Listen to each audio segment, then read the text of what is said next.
Welcome to the Scott Townsend Show, brought to you by Dietzo Man Productions.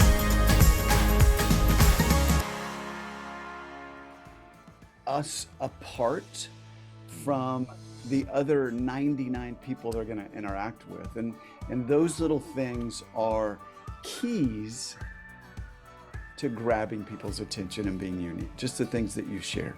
So we talked about grabbing people's attention. We came up with several good examples there. But what about once you've got their attention, now they're focused on the lure. Now, how do you get them to bite? How do you hook them? Yeah. You know, there's a statement that has stuck with me, and it's that stories stick and facts bounce. Hey, this is Scott Townsend. Welcome back to the Scott Townsend Show. Thanks for watching and listening. It's good to have everybody back. I want to talk about coming back. I have a recurring guest, Chris Zervas. He's a communications expert. You've seen him on the show, heard him talking about communication, interviewing skills, all that kind of good stuff. And today we're talking about the elevator pitch. So, Chris, welcome to the show. Thank you, Scott Townsend. How are you today? Man, I'm doing great. What was for breakfast today in the Townsend household? Yes.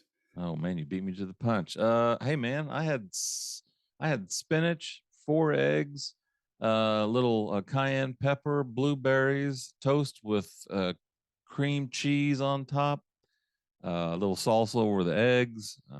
Wow. Slap your mama seasoning, salt and pepper, and what was the other one? Oh, so a little garlic salt, and yeah, good. It was great. Yeah, you need to open the Scott Townsend Show cafe based on that stuff, man. Good night. And coffee, yeah, and water and orange juice. So yeah, if you're gonna have breakfast with me, you better come hungry. You bring your breakfast game. I may have to come over there sometime. My guess is that was not created by Scott Townsend, but by Mrs. Scott Townsend. No, that was all me. Oh wow. Well, then I'm definitely coming. I won't intrude on your wife, but I may intrude on you. Yeah. No, she does a great job, but you know, when she was out the door early this morning, and I don't go to work until later today, so I had time I gotcha. do it. So there you go. So what about this elevator pitch, man? I mean, there's a lot of talk about layoffs in the news. Twitter's having layoffs, Facebook's having layoffs, thousands of people. Everybody's and you know, we did an interview with you about how to interview, and so now we're talking about, you know, the elevator pitch. What tell me a little bit of what is an elevator pitch and what is it not? Well, I think the reality is that an elevator pitch is probably misnamed. An elevator pitch is not a dump of information where I'm like, boop, boop, boop, and I just unload all of this stuff on somebody. You know, it's not that. An elevator pitch, I think, and these are some thoughts that I've kind of borrowed from Vanessa Van Edwards. An elevator pitch really should be an elevator conversation. We're ultimately looking at the opportunity that if I present something to somebody in a very quick interaction and then they go the other way, so what's the point? I mean, the goal of an elevator pitch is that the person that I spoke to before, I'll meet again so that we can dive deeper into the topic that attracted them. So what are if you had to break down an elevator pitch, how would you break it down? Yeah, I'd break it down into 3 parts. And those 3 would be grabbing somebody's attention, really hooking them. And the thing that I think an elevator pitch doesn't state well in its name, an elevator conversation does, is a call to action. So I've got to have something where my goal is ultimately, I'm going to meet with this person again. So the most important thing then is to not so much get your idea across, although I guess that would be the most important thing. But the second most important thing sounds like to come to an agreement that we can meet later. Yeah, yeah. I mean, I've got to grab their attention, and let's look at an example from fishing. So, if I'm fly fishing, which I'm very bad at, but let's say I was fly fishing and I put a lure on top of the water, and it's floating up there, and a fish floats by, and boom, it's got his attention. All right. So that's the first thing we need to do with somebody. The second thing is we really need to hook them with some meat of the conversation that further intrigues them. And lastly, I'm going to bring that fish back to me, um, for further, in this case, conversation. I don't really typically talk to the fish I catch, but hey, it's just an illustration. So yeah, so I can see where it would be very important to, if you've got like the 30 seconds, you wanted to sell someone on the idea of writing Gone with the Wind, which is a huge, thick book. You have to boil. It sounds like you have to boil your idea down to the most elemental piece, regardless of whether it's a 35-page book or a 1,000-page book or movie pitch or business idea. You gotta really know what you're talking about and make it as super simple as possible, but enticing at the same time. An elevator pitch has got to be crystal clear and sharp and fast and something so easy to catch that the person receiving the pitch can't help but go for it. And then, like you said, go take the call to action and say, yeah, let's meet for lunch and talk about that. We encounter the opportunity to have elevator conversations all the time. People say, "What do you do?" And something that grabs their attention. You give them a quote, you tell them a really quick story, you give them a startling statistic, you refer to something in the news. Anything that initially can really grab them is really the key to starting off well. Something that perks their interest. Just like a fly on top of the water perks the interest of a fish that's swimming by. So how do I, make that attractive? Is really something that, yes, you want to practice it, you want to have it set up, but the most important thing, there's three premises that I would lay out as boom, boom, boom, stakes in the ground related to an elevator pitch. And the first is, I've got to know my audience. All right.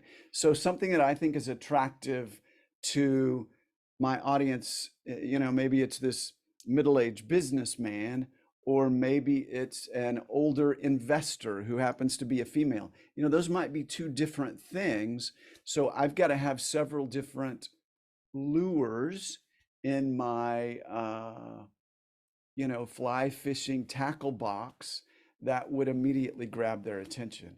So we're going to practice it not just with the same line every time. The second premise I would lay out is that I really need to make sure that my message sent equals my message received. So it's something that I'm going to practice over and over, and people would say, yeah, that connects well. And the third thing is a quote from a friend of mine who is a great thinker. Scott Stixel is a doctor of psychology. He lives in Texas, and he says this: life is relationships, and the rest is details. And so a relationship is that, yes, I'm not dumping all this stuff on somebody. I'm initiating a relationship for further communication. It's you ever notice when you're walking towards somebody in the hallway, for example, and they say, "Hey, how's it going?" And some people will really tell you how it's going. Oh, you wouldn't believe the dog died, and I had an accident, and blah blah blah. And you can't get away from that person fast enough, Or I've noticed if I and so you have to be purposeful in your pitch. I'm going to call this a pitch. It's just a greeting for me. If someone says, "Hey, how's it going?" and I'll tell them, "Oh, just keeping people happy, making dreams come true," and it stops them, and oh wow, must be nice being you. It's not the average answer that they're expecting. "Hey, how you doing?" "Great." "And you?" "Great." "Fine." Boom, you just keep moving. That's perfect. And yeah, Well, that grabs their attention because it it's grabs their unique. attention. It's unique. Yeah. Or my wife will say, "So how was your day today?" And I'll say, it was probably one of the best days I've ever had in my life. And it always stops her. She's like, "So what do you mean by that?" So now I got her. Absolutely. The other example is a $2 bill. I go to the bank and I get cash, and I get asking for $2 bills. Okay. If I paid you in a restaurant with cash and I give you a $1, fives and ones, nobody ever says anything. But if I pay in $2 bills, I don't have to say a word. And they always will go, "Oh my gosh, I haven't seen one of these in so long." It works every time. "Oh, this is so neat. Is this real?" So I've had some people ask me, "Is this real money?" I was like, "Well, yeah, it's real." Right. No one ever sees a $2 bill anymore, hardly. So that's why I carry $2 bills, because it's remarkable, and it hooks them every time, and it's that fast. And so, yeah, it's not necessarily an elevator pitch, but it's something that grabs their attention super quick, and they always have to react. Yep. And so yeah. Scott, I want to talk about something that you have taught me that you do really well. You've talked about in the past when you have worked in retail that you've made it very memorable for people because you use their name over and over and over. And so we're looking for anything that sets us apart from the other 99 people they're going to interact with. And those little things are keys to grabbing people's attention and being unique, just the things that you shared. So we talked about grabbing people's attention. We came up with several good examples there. But what about once you've got their attention, now they're focused on the lure. Now, how do you get them to bite? How do you hook them? Yeah. There's a statement that has stuck with me, and it's that stories stick and facts bounce. And so being able to take a story and really shrink it down. And obviously we're looking at an elevator conversation. Who's my audience? What's the time frame? If I've got a little bit longer, I might tell a story. I had a friend who told me this story that can be a hook for an elevator pitch for a guy like me, is that he said, my mom and dad were really different people. My mom communicated at a different level. My dad was an engineer. He went to work at the same place, same time for his entire career. He really communicated at 110. But my mom, when I really needed to talk to somebody, she and I communicated at 220. And my job is helping leaders communicate to their employees at 220. So, I could shrink that down in different formats to be perhaps a hook, but it's not about data. Great communication has three components. It has a cognitive effect, a behavioral effect, and an emotional effect. So the cognitive effect is I want to give them the information. The behavioral effect is I want them to meet me again. And the emotional effect happens best when we tell story. All right, so let's talk about call to action. I think I know what call to action means, but in the context of an elevator pitch, what are you talking about? Well, ultimately, it's, if it's quick, here's my business card. Can I get yours so I can follow up with you? I mean, you don't want to leave the onus on them following up with you. Or ideally, we're in a conversation. A conversation's like playing catch. I throw something to them, they throw something to me. But I want to be in dialogue with people. And in dialogue, it's very natural for me to say, hey, would it be okay if I got your business card and I followed up with you in the next couple of days? Or if I'm rushed, hey, here's my business card. Or can I meet you for lunch or coffee, next Tuesday morning at 10 o'clock at Jude's or whatever it is. But that's a call to action that says I'm being purposeful to the next step. And an elevator pitch without that is simply, it's a wild pitch. We're wanting to have a conversation starter so that we can close a deal or accomplish our end further down the road. And so, yeah, the follow-up is so key. And so few people do that part well.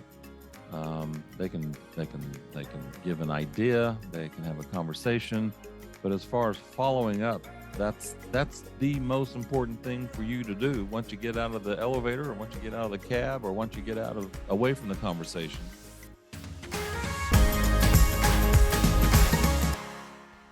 Thank you for joining the Scott Townsend Show. We'll be back right after this.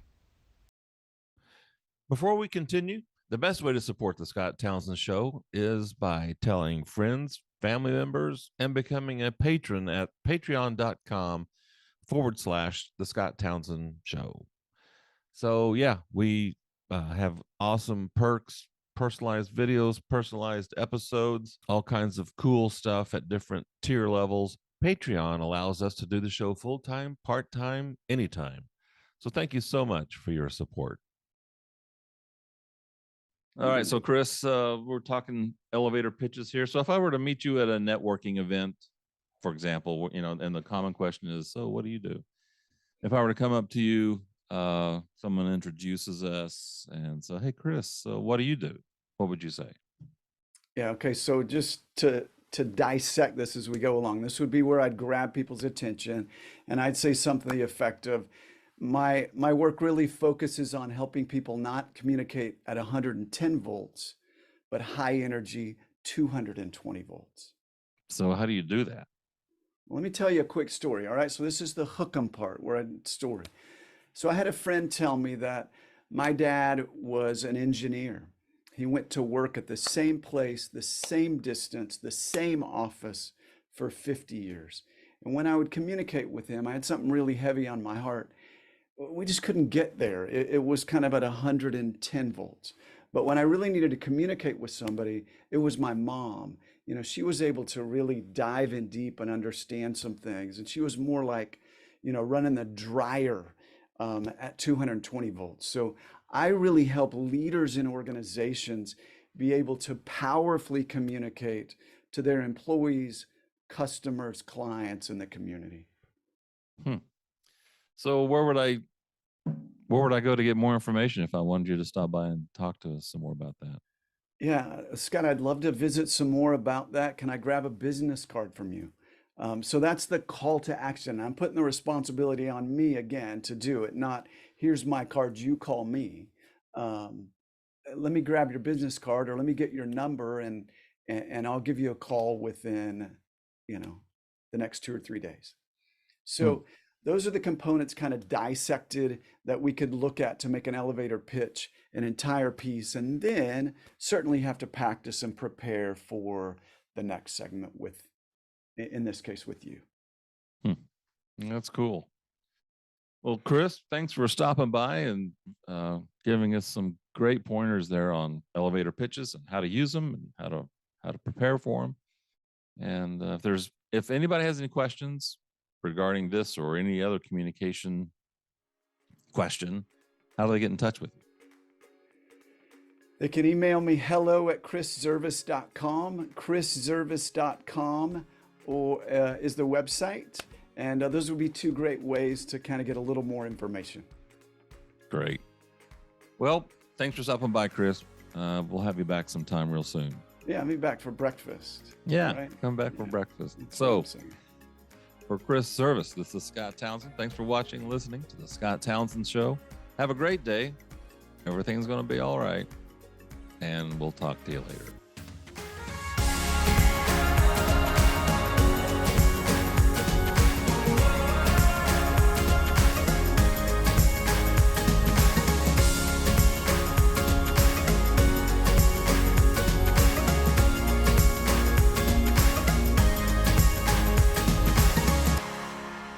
The Scott Townsend Show is a Dietzo Man production. For more episodes, visit the Scott Townsend Show YouTube channel, listen on Apple Podcasts, or wherever you listen to your favorite shows.